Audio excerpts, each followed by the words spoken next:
So good day everyone. Today let's talk about the industrial relation. Industrial relation means it's about maintaining a good working relationship between employers and employees. To ensure a peaceful and productive workplace, it involves communication, negotiation, and sometimes conflict resolutions to balance the interests of both sides.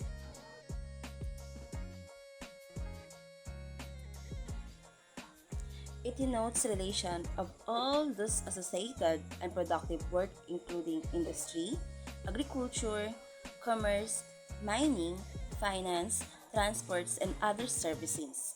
This means that the term likely referring to economic relationship or economic organization covers all the interactions and connections among people and institutions involved in producing goods and services. According to Dale, he emphasized that the industrial relations are fundamentally about the social and professional relationships that exist because people work together in an organized system. It highlights the importance of communications, cooperations, and negotiation in maintaining a healthy workplace. And according to R.A. Lester, he emphasized that industrial relations are about managing tensions and creating balance between opposing needs and the workplace. Effective industrial relations aims to find practical solutions that allow both employers and employees to thrive despite these natural conflicts.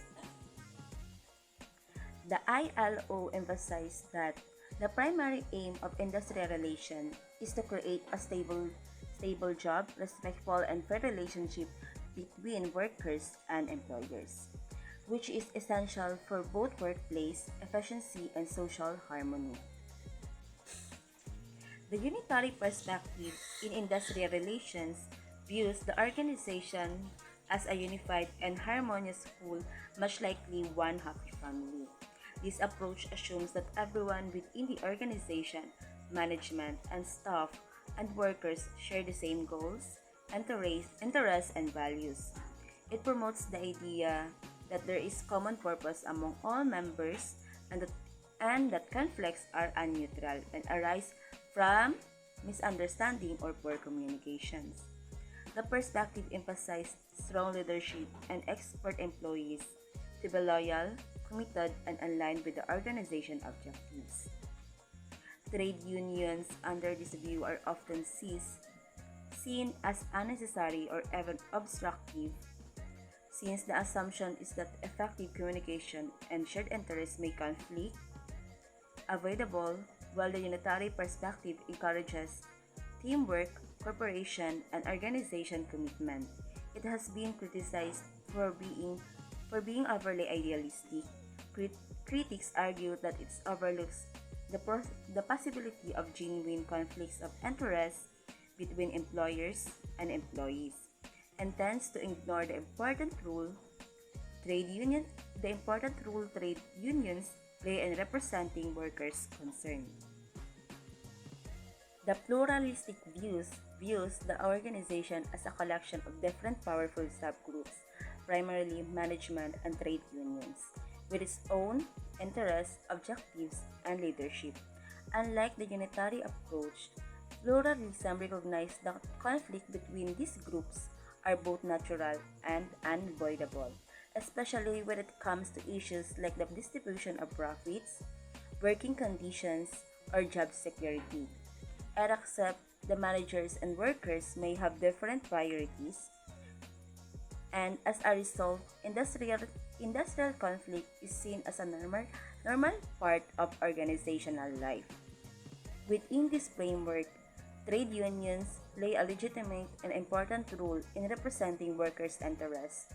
The role of management is not to control or suppress disagreement, but to persuade, negotiate, and coordinate effectively with this group. This approach supports collective bargaining as a key tool for resolving disputes and maintaining balance within the organization. The Marxist perspective on industrial relations is rooted in the broader theory of capitalism. and social change developed by Karl Marx. According to this view, industrial relations are fundamentally shaped by the class struggle between the capitalist class, who owns the means of production, and the working class, who sell their labor to survive. The Marxist perspective sees as conflict in the workplace not as a temporary issue or negotiable issue, but as an inherent and permanent feature of capitalist society. This conflict arises because the interests of capitalists maximizing profits are fundamentally opposed to the interests of workers, seeking fair wages, better working conditions, and job security. Trade unions, in this view, are, are a necessary response by workers to protect themselves from exploitation and to fight for better conditions. However, Ma- Marxists often sees unions as limited in their ability to bring about real change, since they operate within the capitalist system. The Marxist approach emphasizes that true industrial peace and fairness can only be achieved through a radical transformation of the economic system, such as socialism or worker control of production. The significance of good industrial relations lies in their ability to promote harmony, cooperation, and mutual respect between management and labor, which are essential for national progress. If a country aims to achieve rapid economic development and greater social justice, maintaining peaceful and productive relationship between employees and employers is crucial. When industrial relations are positive and stable, several important benefits. First, good industrial relations improve productivity as a peaceful work environment, boost worker morale and motivation. Employees feel value are more likely to perform at their best. Secondly, it helps in reducing industrial conflicts such as strikes, lockouts, and protects, which can disrupt production and harm both the economy and the workforce. Third, it leads to better job satisfaction and reduced labor turnover as workers feel secure and appreciated in their roles. This also lowers absenteeism and enhances workplace discipline. Additionally, strong industrial relations encourage constructive dialogue through trade unions, allowing workers to voice their concerns and negotiate fairly with management. This contributes to a sense of industrial democracy where employees have a say in decision making and feel more connected to the organization. Lastly, good relations help the government in regulating industries efficiently, ensuring both productivity and the protection of workers' rights, which support the broader goal of social equality and fairness. In Republic Act number 6715 is, is a major step toward creating a more just, balanced, and humane labor system in the Philippines. It protects workers' rights, ensures fair treatment, and promote peaceful industrial relations which are essential for economic stability and national development. A strike refers to a situation where a group of workers collectively stop working. This action usually happens in an industry or workplace and is done together, acting a combination or concertedly based on a shared agreement or common understanding among the employees. And a lockout is basically the opposite of a strike. Instead of workers stopping work, the or management prevents the employees from working by closing the workplace or denying them access. And a boycott is a collective action where workers or group deliberately refuse to engage with a support company or enterprise in order to disrupt in normal operations. According to Giraud, is a tactic used by workers where they trap or block managers or officials to press their demands. However, it is often seen as aggressive and can create serious conflict affecting workplace peace, and potential violating laws. There are some causes of labor disputes. Wages and allowance. One of the most common reason for labor disputes is disagreement over wages, salaries, and allowance. Workers often demand higher pay, better benefits, or timely payment. When management fails to meet this demand or when workers feel this compensation is unfair, dispute will arise. Second is the managerial causes. Dispute may also stem from management and decision or policies. This includes issues like unfair supervision, lack of communication, arbitrary disciplinary actions, or changes in working conditions imposed by the management without worker consents. Next is the unfair labor practices. This refers to action by either management or union that violate workers' rights or labor laws. Include refusal to bargain collectively, discriminations against union member, or interference with union activities. Next is union rivalry. Sometimes dispute occur because of conflict between different labor unions competing for membership or control. This rivalry can create tensions and divisions among workers, leading to dispute within the workplace.